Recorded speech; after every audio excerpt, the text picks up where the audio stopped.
Hey, what is up ladies and gentlemen, I'm Piglet here from the likes of the Maxi Toys videos, and welcome to our new Let's Play. And it's been made by Namco.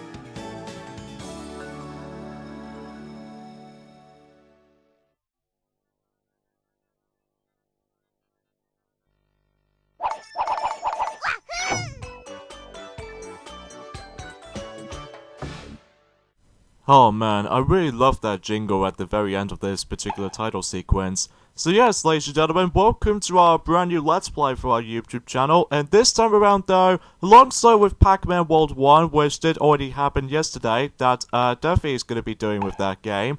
And for me, I'm going to be going through Klonoa Daughter Phantomile, released for the PlayStation 1, originally being released on 1997 in Japan, but until a year later in forms of the other countries as well, like America and in our countries. Even then, like always, just like in forms of how it does it on Toy Story 2, the video game Let's Play, even though we need to able to do the redo Let's Play of that game at some point soon, but either way though, we'll go ahead and just focusing on this for now on though. So even then though, strangely enough, this game does have 12 multitude of files, because even then, well, despite the fact that it does say 3 files as you can see there, but it turns out it was actually 12 files. So even then though, it must have been incredibly big for that time. So even then though, like always, as far as you can clearly see on the actual recording session, as you can probably see at this point here, I'm actually going to be playing this on the PlayStation 3 version. Well, I was going to be able to do this as a digital download version, but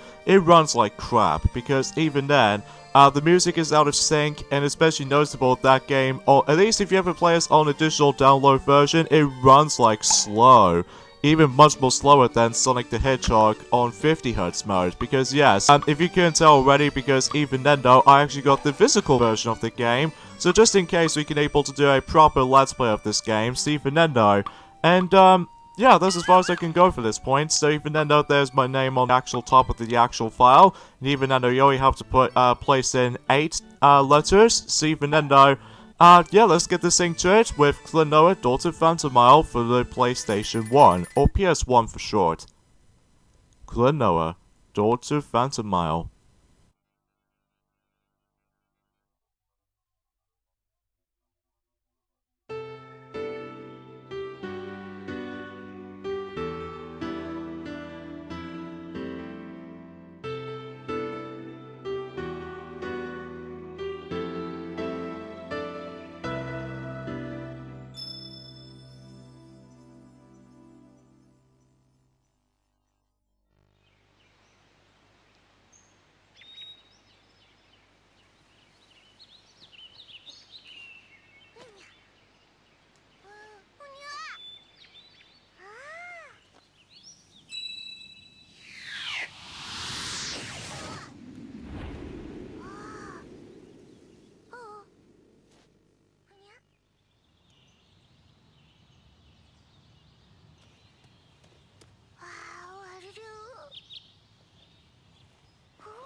Seriously, this particular scene alone is actually kind of dark almost, but even then, we'll get to more details about the story until later on, because we have ourselves right off the bat, the first ever level.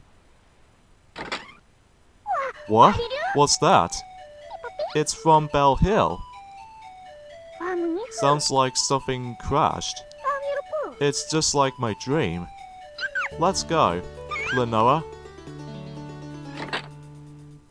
Right off the bat though, I'm really loving this music by the way, because even then, we'll get to more details onto the actual music itself later on, because the first level we're going to be run into is Vision 1-1, The Beginnings of Guile.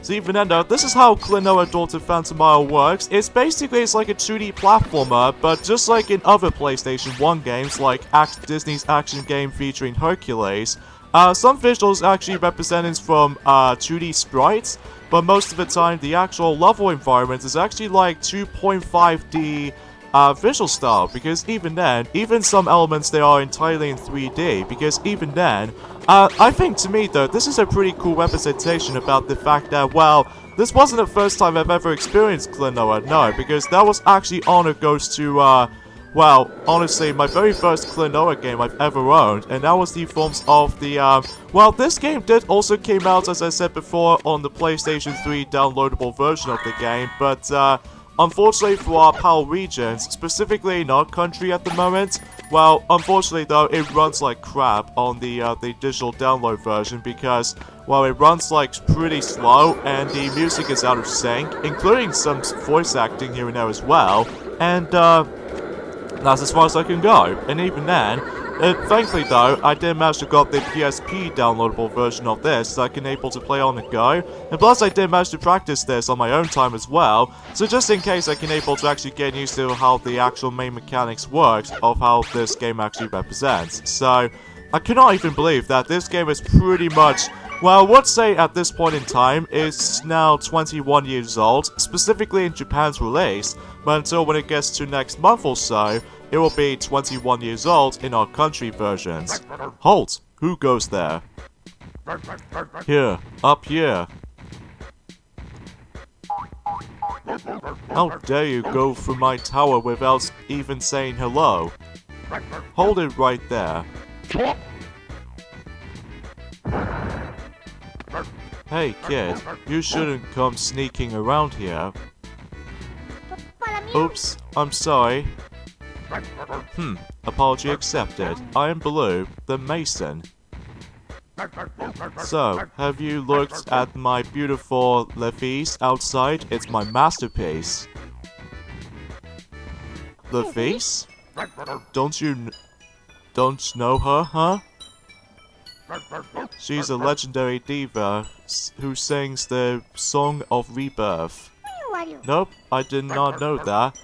Kids these days. You see, this tower here, I'm building it so that I can reach the Moon Kingdom. You see, that's where Levis lives. Oh, I wonder if it's really possible to reach the Moon Kingdom with this? Silence! Yep. Klonoa, I think we should get going. Oh, okay. We've gotta go. I see. Well, take care. I will. Thanks. So long. Good luck, Blue. Thanks.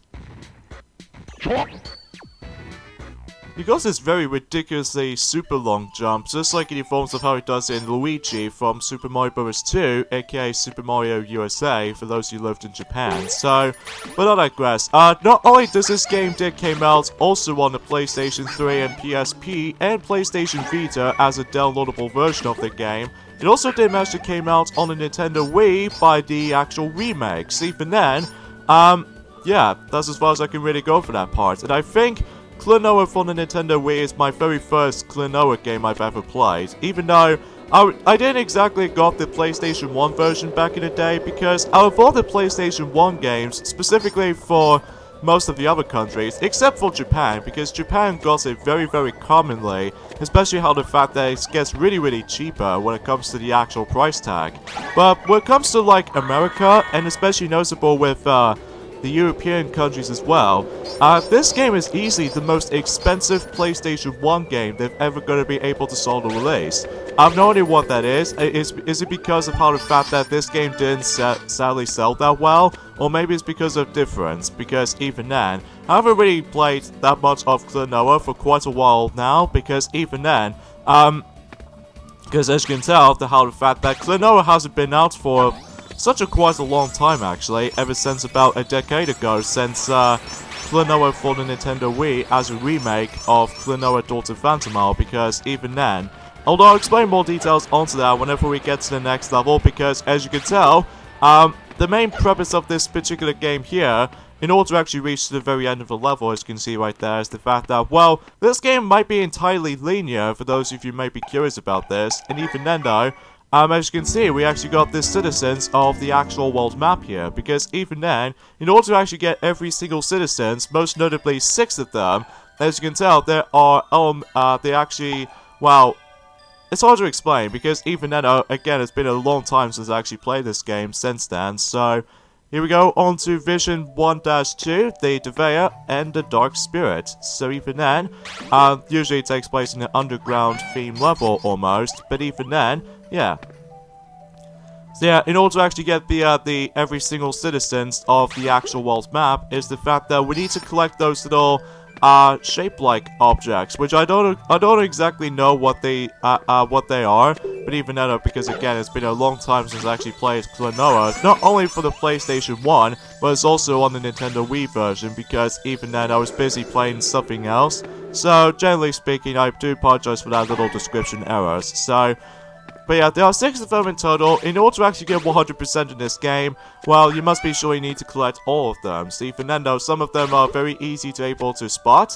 And most of the time though, there's going to be a lot of exploration around here. Especially because if you accidentally missed on something, well, good thing for you, you can able to actually backtrack as much as you really want to able to do so. So even then, as for the actual Let's Play itself, I'm actually going to be going for 100% completion of this particular game because, well, I've already done this on my own time on the Nintendo Wii remake, so even then though I would able to actually do this for this point here. Now, unlike in the remake version of this game on the Nintendo Wii version, well, as you can see, that on the actual display from the actual the number of lives you got and the hearts containers, and especially noticeable with the actual pieces display that you collected, and especially noticeable with the actual number that represents 18. The actual 18 actually represents how much jewels you actually collect. So even then though, like if I grab 3 of those gems, or in this case some green gems if I like to be more precise, that actually represents how much jewels you've collected. So even then though, depends on what the actual different color represented with.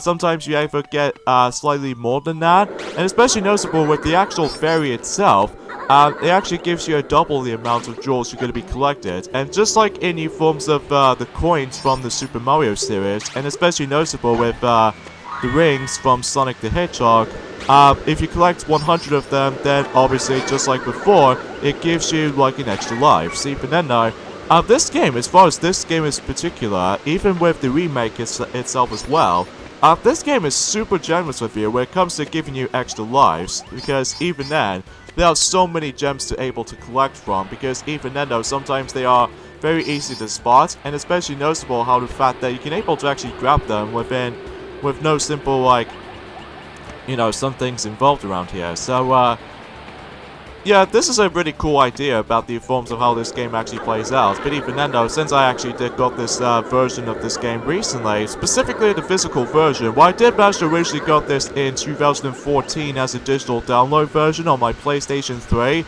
But when I did try to test this out, but again, as I said before, specifically on my PlayStation 3 only has 50Hz mode on specifically some PlayStation 1 titles.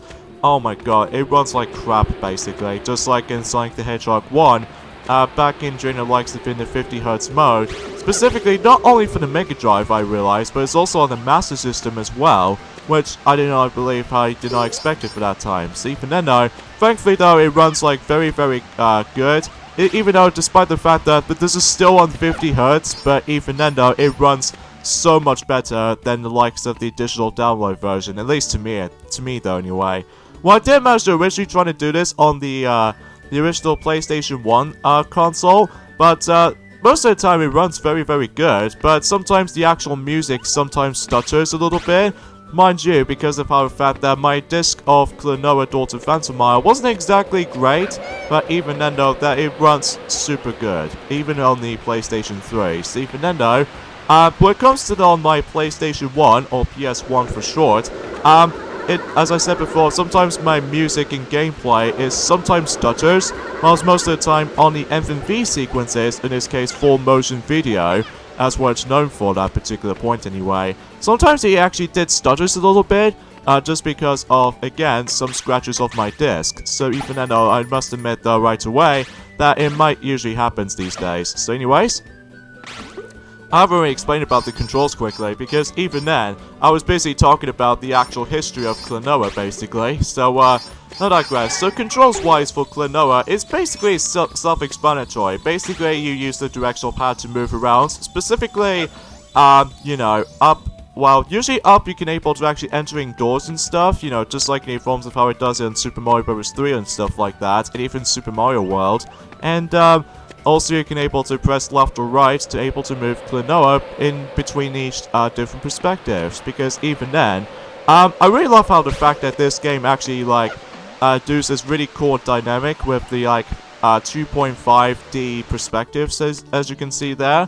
Which I think to me, this is actually well executed. So even then though, and also as you can see on the actual hearts containers. Now, there are some other differences between the PlayStation 1 original version than the likes of the Nintendo Wii remake, is that the number of health you get, specifically on the PlayStation 1 version, you only get like, I would say 6 pieces of health, because, well, originally they give you like 3 hearts, and if you get hit just once, then obviously you have like 5 units of health left. In this case, you only have like 6 health. Now, in the remake, on the other hand, though, it did manage to double the amount of health points you can get up to, which I can assume you might actually get yourselves like 10 units of health. So, that might be summarized of how the fact that the Wii version can be summarized as the easy mode of the game.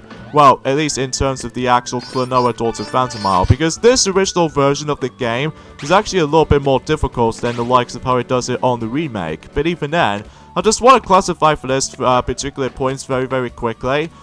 We might actually decide to able to do not only on the PlayStation 1 version for this month, but it's also we really love to able to do a Nintendo Wii remake Let's Play, because even then, just want to point an example of some slight differences between the original PlayStation 1 version, and especially noticeable with the Nintendo Wii counterparts until at some point next month. Well, at some point or another, because either way though, there's not much else to really talk about. So even then though, yeah, that's as far as I can go. So even then, I'm almost going to be dying for this point right there, because, well, if I get hit twice, then obviously I will lose my life. So even then, we'll just have to be very careful for this, because especially noticeable how the fact that, well, good thing about this game though, this game really loves feeding you a lot of hearts, because either way, if you're having a difficult time, well, good thing to know is that the hearts were able to give you some advantages.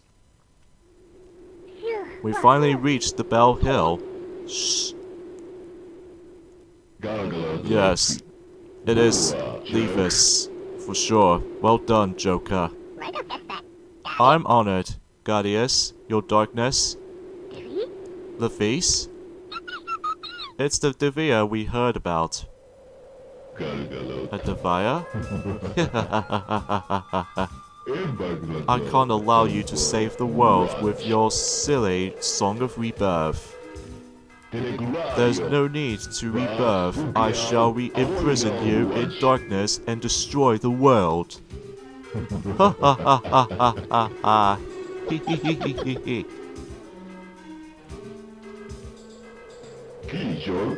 Well now, my Joker, where's the pendant, sir? This is strange. I can't find it. What? What are they looking for? They said a pendant. Who are they? Hmm? Mice? Very well. The feast is in our hands.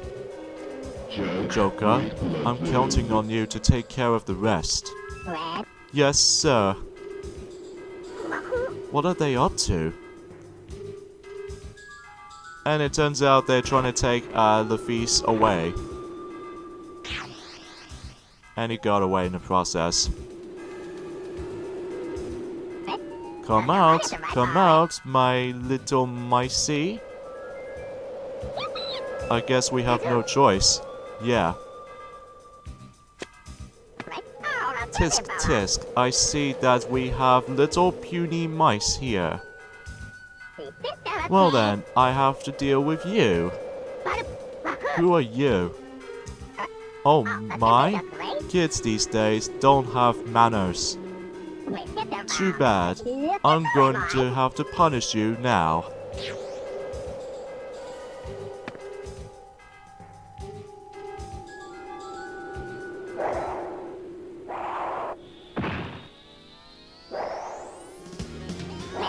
It's showtime!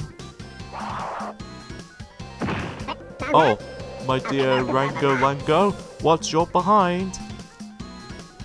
Thank you for the advice. So anyways, here's the first boss in this game, which is known as Lango. And basically this boss is pretty simple. We need to use the actual enemies to able to use as projectiles. Now, there's one thing I forgot to mention about these particular mechanics like this.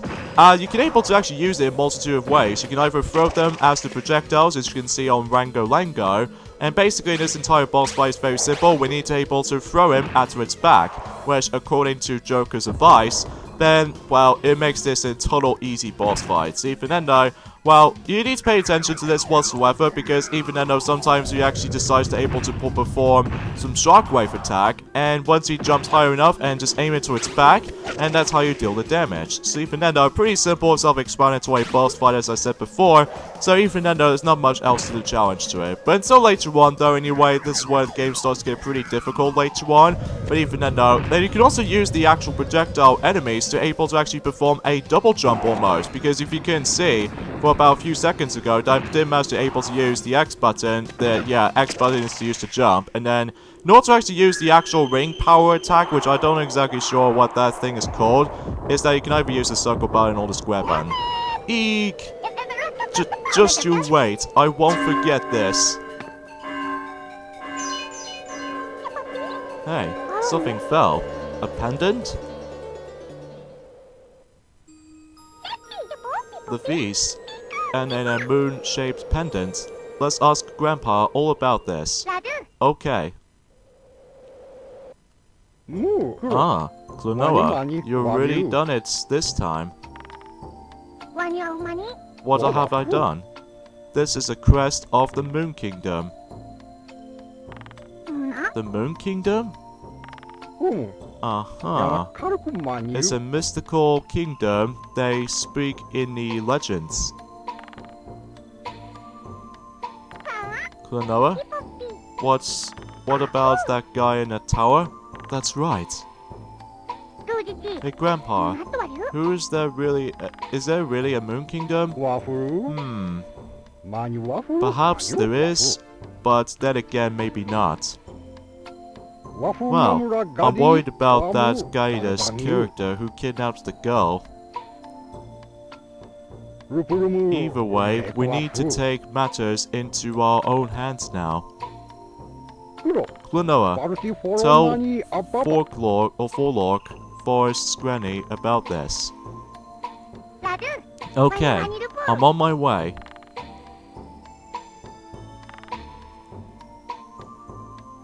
The Moon Kingdom. Yeah, I'm gonna be talking some of these cutscenes most of the time though, because as you can tell, this particular version of this game is actually voiced like, well, I would say Japan or some different countries. It's hard to explain because even then, I don't know exactly what you call it that. So, yeah, I'm afraid guys, we're gonna end things off at this point here, so join me next time on Let's Play Klonoa Phantomile. The fact we're gonna be moving on to the next world, so see you guys then. Later, fellas.